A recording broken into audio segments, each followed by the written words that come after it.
Punta sa ganito na larangan, sa murang edad, ito na ang daan na gustong lakaran. Lalo akong nagigigil, kada bato ng suntok, hindi na ako titigil. Maabot ng tuktok, handang makipagbakbakan, walang uurungan na laban. Para sa aming pangarap, di na usong at rasan. Bawat sakit na lumapat, ay di kami kayang maawat. Lalo pa nagsusumikap, na maitaas ang watawat.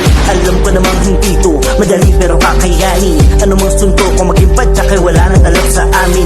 Hilang basta lakas ng loob at tapang ng damdamin. Kailangan din samahan ng maintim na panalangin. Kami na pabilang sa Hidden Blade, kung tawagin. Kahit ano pang mangyari, hindi ko kami kayang wasakin. Kumanda-handa na kayo sa aming paglabas.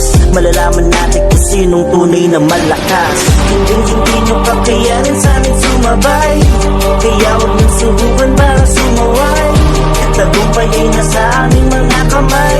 Hidden Blade ang pangalan namin tinataglay. Hindi nyo kakayanin sa amin sumabay. Kaya huwag nyo subukan para sumaway. Tagumpay ay nasa aming mga kamay. Hidden Blade ang pangalan namin tinataglay. Sa dami na nang naranasan, ngayon pa ba ako susuko? Ilang pawis pinunasan, pati dugo na tumulo. Kahit pa na mahirapan, patuloy pa rin sa ensayo.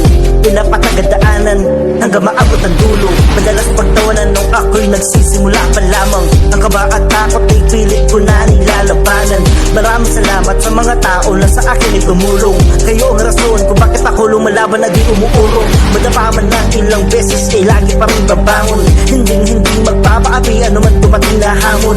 Ang bawat sugat na kahapon ay siyang aking binabaon. Hanggang magpasa kamay at tagumpay at sa amin ay umayon. Sino pa man ang humarang ay di nyo kami maaawat. Papatunayan ang pagkatami na siya talagay nararapat. Kami ay magkakasama para sa aming pangarap. Hindi na kami titigil hanggang pangalan namin lumaganap.